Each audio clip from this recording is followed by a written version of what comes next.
자, 여호수아와 함께 이제 이스라엘 백성들이 정탐꾼의 보고를 받고 이제 본격적으로 요단강을 건너 가나안 땅으로 들어가는 장면입니다. 성경을 보게 되면 도하, 강을 건너고 바다를 건너고 물을 건너는 장면이 나오죠. 그 물을 건넌다라는 것은 큰 전환을 의미해요.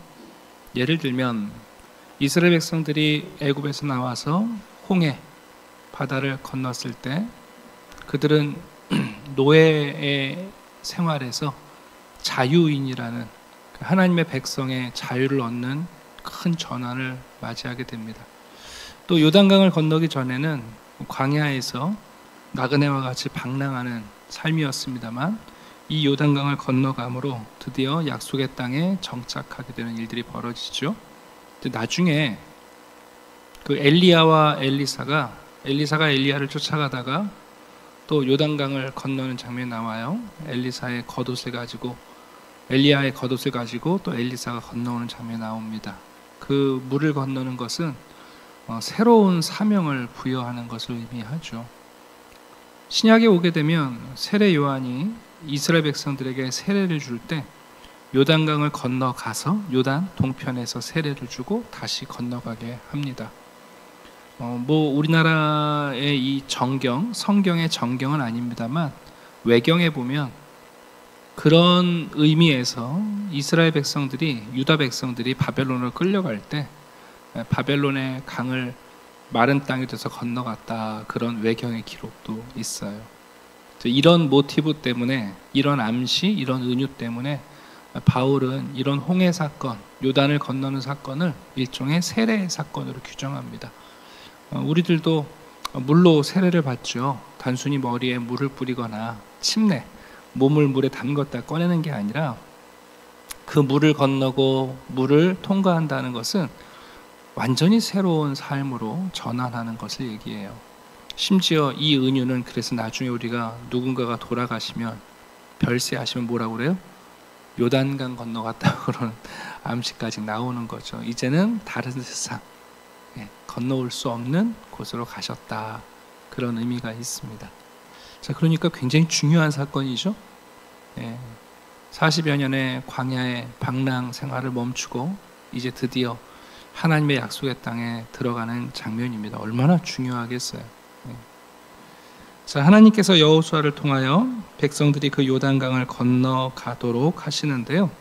거기에 그 준비 모습을 보게 되면 우리 같으면은 물에 쓸려가지 않게 짐을 잘 묶으라든가, 아니면 이제 가나안 땅 들어가면 전쟁해야 되니까 완전 군장을 갖추라든가 이런 얘기를 하는 게 아니라 이 내용이 전부 다 무슨 얘기냐면 예배 준비하라는 거예요. 예배 준비. 제사장들 준비시키고 법궤를 앞세우고 언약궤를 앞세우고, 그리고 백성들에게는 자기 처소에서 자기를 정결하게 하고, 뭐 하는 거냐면 예배 준비시키는 거예요.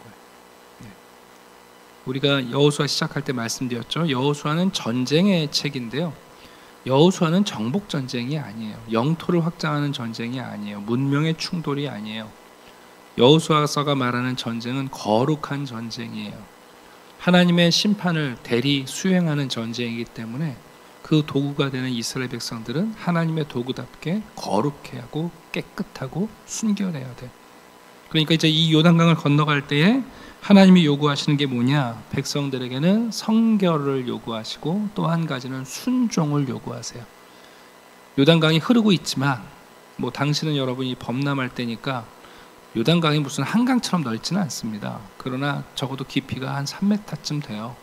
그냥 걸어서 갈 수가 없죠. 또 급류가 가끔 흘러내리기도 하기 때문에 위험한 강인데, 여러분 제사장들이 법궤를 메고 그 물이 흐르는데 내디디라는 거 아니에요? 그러니까 이 요단강을 건너기 위해서 하나님은 이스라엘 백성들에게 성결, 두 번째는 순종을 요구하신다는 것을 보게 됩니다. 우리가 하나님 앞에서 하나님의 인도함을 받는다, 또 하나님의 도우심을 기다리고 하나님의 기적 같은 도우심을 기대할 때 우리가 해야 할 일은 뭐냐 하면 우리도 우리를 순결하게 하고 또 우리도 순종해야 하는 거예요. 가끔 성도님들이 기도를 열심히 하세요. 도와달라고 하나님 아니면 도울 길 없고 우리 여기 헤쳐나갈 길 없습니다 하고 하나님께 도움을 구하는데 그 하나님의 기적 같은 역사를 볼 준비는 안 해요. 아니 여러분, 하나님께 그렇게 도와달라고 얘기하고 기적같이 행해달라고 그러는데 정작 하나님의 거룩한 사역을 맞이할 그릇을 준비 안 하고 있는 거잖아요. 그럼 여러분 어떻게 하겠어요?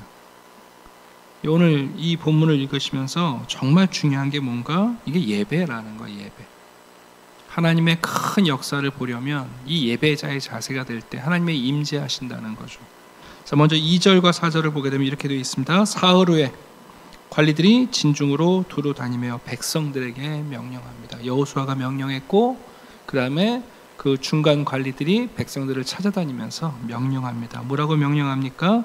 레위 사람 제사장들이 너희 하나님 여호와의 언약궤 매는 것을 보거든 너희가 있는 곳을 떠나 그들을 따르라. 이제 어느 순간부턴가 여러분, 이스라엘 백성들은 광야 생활할 때 불, 구름, 기둥의 인도를 받았어요. 그죠? 네. 백성들이 그 불, 구름, 기둥이 떠오르면 출발하고 불, 구름, 기둥이 멈추면 거기에 잠시 정착하죠. 그 불, 구름, 기둥이 심지어 백성들을 적들로부터 보호하기도 하고 때로는 쳐들어오는 적들과 자기 백성들을 막으시는 하나님의 불벽을 만들기도 하는 역할을 했습니다. 불구름 기둥이 인도를 하고 불구름 기둥이 보호를 했는데 어느 순간부턴가 이 불구름 기둥이 언급되지 않아요. 아마도 모세가 죽은 이후였을 가능성이 높은데 성경은 그것을 정확하게 말하지는 않습니다. 제가 왜 불구름 기둥이라고 하는가? 종종 우리가 불기둥 이렇게 구름 기둥 이렇게 얘기하는데 원래 하나예요. 원래 하나인데 낮에 보면 구름 기둥으로 보이는 거고 밤에 보이면 불 기둥으로 보이는 거예요. 그래서 여러분 새벽에 보면 어떻게 될 것 같으세요? 둘 다 보여요. 성경 읽어보세요. 그래서 불구름 기둥이에요. 자, 근데 이제 그 불구름 기둥이 더 이상 보이지 않아요. 그럼 여러분 대체 이제 뭘 따라가야 되죠? 네, 바로 그 얘기예요. 백성에게 명령하여 불구름 기둥이 아니라 여호와의 언약궤 매는 것을 보거든 너희가 있는 곳을 떠나 그 뒤를 따르라. 여러분, 더 이상 광야에서는 불구름 기둥을 지향하고 살았는데 이제 더 이상 불구름 기둥이 아니라 하나님의 언약궤를 따르라 라고 말씀합니다. 하나님의 언약궤를 따른다는 것은 이런 의미이죠. 여러분, 언약궤 안에 있는 게 뭐죠? 세 가지 물건이죠. 십계명 두 돌판이 거기 있었고 아론의 쌍난 지팡이가 있었고 그다음에 만나를 담은 항아리가 있습니다. 이 세 가지는 모두 하나님의 권위 있는 말씀을 의미합니다. 십계명은 하나님의 백성들이 어떻게 살아야 할지 그 계명, 하나님의 말씀, 친히 하나님이 적어주신 계명이 있고요. 아론의 쌍난 지팡이는 참된 권위가 무엇인지를 보여주는 상징이고요. 만나가 들어있는 항아리는 사람이 떡으로 살지 않고 하나님의 말씀으로 산다는 증거가 담겨 있어요. 그러니까 이것을 좀 풀어서 설명하면 이제는 눈에 보이는 불구름 기둥이 아니라 하나님의 말씀을 따라 전진하고 하나님의 말씀을 따라 멈출 것을 얘기하는 의미예요. 여러분, 우리가 알고 있는 것처럼 이후로부터 이스라엘 백성들은 더 이상 가나안에 들어가서 불구름 기둥을 보지 않습니다. 법궤를 앞세워서 전쟁을 하고 하나님의 말씀을 따르는 일들이 지속적으로 나타나는 것을 보게 돼요. 여러분, 왜 이 법궤를 이제 따르라고 하시면서 4절을 보게 되면 이렇게 되어 있어요. 그러나 너희와 그 사이 거리가 2000 규빗쯤 되게 하고 그것에 가까이 하지 말라 그러셨어요. 그 법궤 안에 있는 세 가지의 물건을 우리가 보고 만지면 좋을 텐데 성경을 보면 절대로 여러분 법궤 안을 쳐다보지 못하게 하시잖아요. 그리고 그 위에 뚜껑을 덮죠. 근데 그 뚜껑이 시은소예요. 시은소, 은혜예요. 여러분, 우리가 하나님의 말씀 앞에 그대로 노출되면요, 마치 레이저 광선 앞에 노출되는 것처럼 그 말씀 앞에 살 자들이 없어요. 그래서 하나님이 우리와 하나님 사이에 은혜로 덮으시는 거거든요. 오늘 본문도 보시면 이스라엘 백성들이 그 법궤를 따라갈 때 바로 그냥 쫓아가라 그게 아니라 여기 보면 200규빗은 뭐 800m에서 1km 사이 거리쯤 될 텐데 뭐 거리를 두고 따라가도록 하십니다. 여기는 여러 가지 의미가 있을 수 있죠. 왜냐하면 이스라엘 백성들이 숫자가 많기 때문에 법궤가 좀 멀리 떨어져야 따라갈 수 있다는 의미도 있을 것이고, 뒤에 보면 그런 얘기가 나와요. 4절 마지막에 이전에 이 길을 지나보지 못하였습니다. 일종의 내비게이션이죠. 한 번도 가보지 못한 길이기 때문에 법궤가 먼저 앞서가면 그 길을 따라가라는 의미도 있어요. 그리고 또 한 가지는 우리가 알고 있는 것처럼 안전장치입니다. 백성들이 거룩하지 못하게 준비되지 못했을 때 함부로 법궤에 가까이 오는 것은 죽음의 길이기 때문에 어떤 면에서 이 법궤와 거리를 두고 그러나 잘 따르라 하고 명령하는 장면이 나와요. 자, 5절 봅시다. 여호수아가 백성에게 말합니다. 너희는 자신을 성결하게 하라. 하나님께서 너희들 앞에서 기이한 일을 행하실 것이다.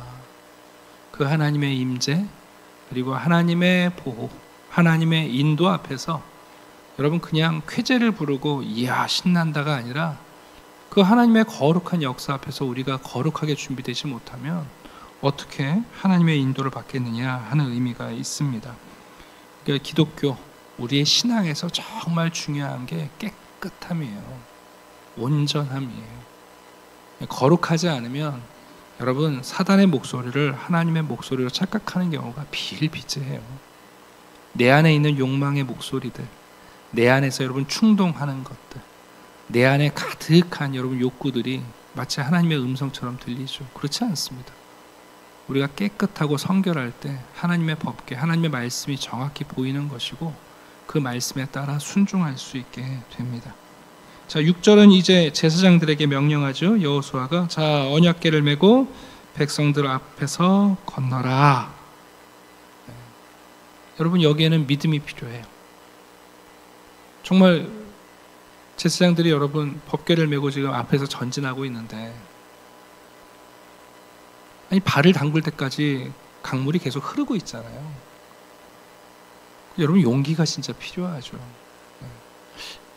모세 때는요, 백성들이 홍해 앞에서 우리 죽었다 그럴 때 너희들은 가만히 서서 여호와의 능하심을 보라 그러고는 모세가 지팡이를 그 홍해 위에 내밀었을 때 밤새 동풍이 불어서 갑자기 확 마른 땅 된 거 아니에요. 밤새 동풍이 불어서 여러분 물이 서고 땅이 말랐어요. 그 마른 땅을 보고 건너갔어요. 홍해 때는. 근데 여러분 이거는 더 어려운 거예요. 어떤 분들은 홍해 건넌 게 대단하고 강을 건넜는데 뭐 별거 아니지 이러시는데 그런 게 아니라 지금 여러분 요단강은요 제사장들이 흐르는 강물에 믿음으로 발을 담궈야 되지 않습니까? 여호수아가 그래서 명령을 합니다. 자, 7절 보시게 되면 여호와께서 여호수아에게 약속을 하시죠. 여러분 여호수아가 담대하게 우리가 1장에서 봤어요. 하나님이 여호수아에게 말씀하셨죠. 너 좌로나 우로나 치우치지 말아라. 너 정도를 걸어라. 근데 여러분 정탐꾼의 보고를 받고 여호수아 안에 사기가 충천해요. 믿음이 충만합니다. 그래서 여호수아가 백성들에게 성결을 요구하고 제사장들에게 순종을 요구합니다. 그때 하나님이 어떻게 하세요? 네, 여호수아를 격려해 주시는 장면이에요.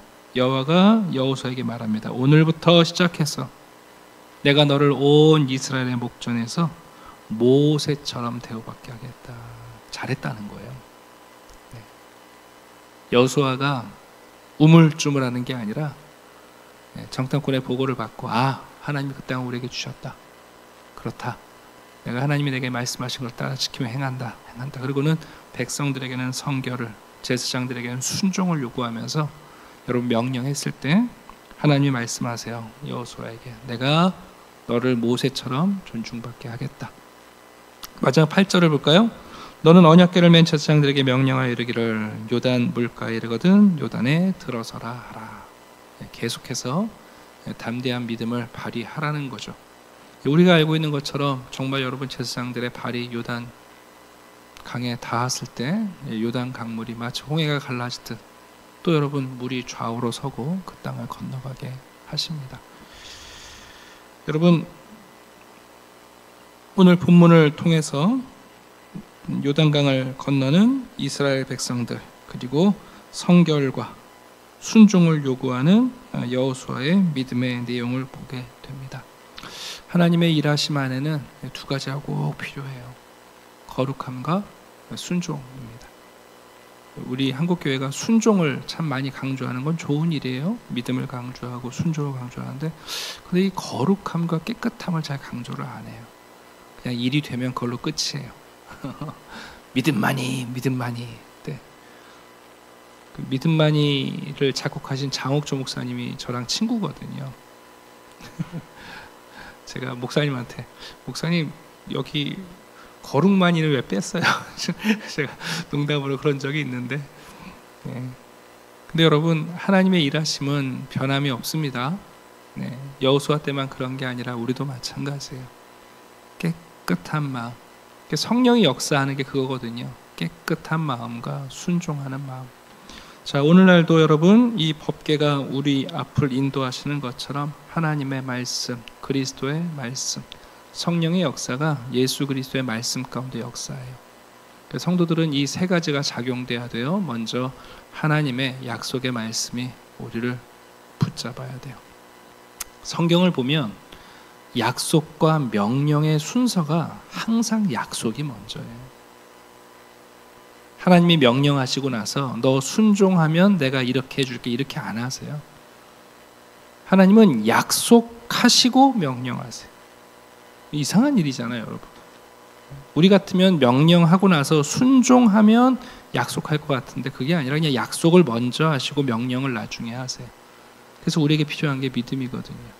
그리고 그 약속을, 그 명령을 순종하려면 우리 가운데는 그 말씀에 대한 깨끗한, 우리에 대한 성결한 마음과 삶이 필요합니다.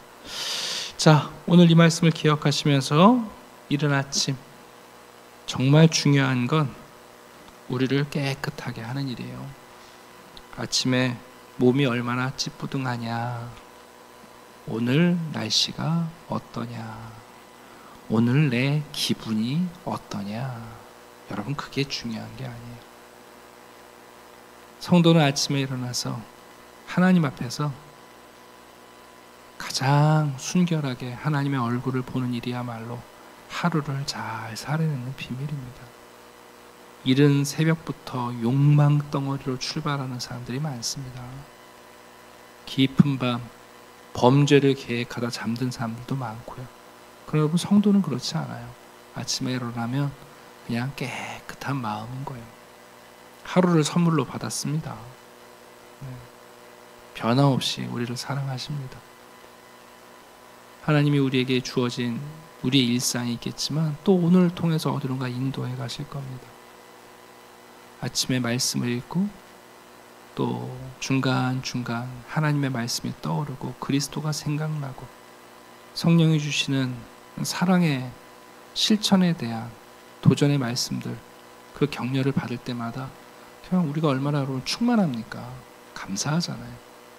남들과 다른 생각, 세상과 다른 메시지를 들으며 살아간다는 것, 그 여러분 얼마나 놀라운 일인지 몰라요.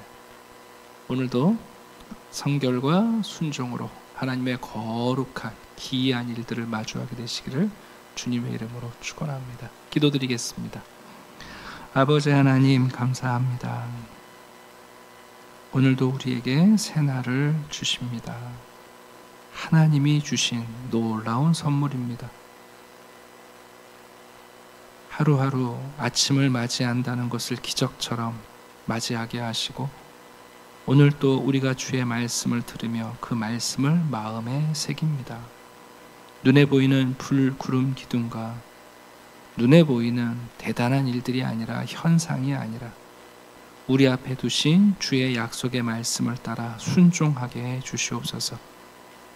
우리의 심령을 깨끗하게 하사 우리 안에 있는 욕망이 아니라 하나님의 나라의 의와 그리스도의 사랑의 나라의 정도를 따라 오늘도 우리가 치우치지 않게 하시고 우리에게 주어진 역할들, 또 사명들, 소명들, 또 누군가가 우리를 바라보고 있는 기대들, 그 모든 일들을 통하여 하나님의 나라의 일을 이루게 해 주시옵소서. 기도하게 하시옵소서. 성령께서 우리에게 말씀을 떠오르게 해 주시옵소서. 세상의 상황과 가치관이 우리를 침몰하지 못하도록, 세상의 가치관의 홍수와 강줄기로부터 우리를 마른 땅 건널 수 있도록 주의 말씀을 허락해 주시옵소서. 좋은 생각을 주시되 그 생각을 실천할 수 있는 굳건한 순종의 마음과 삶을 허락하셔서 기필코 주님이 우리에게 맡기신 하나님의 사랑과 이웃사랑을 대한 우리의 삶을 살아내는 승리하는 성도들이 되게 해 주시옵소서. 감사드리며 예수 그리스도의 이름으로 기도드립니다. 아멘.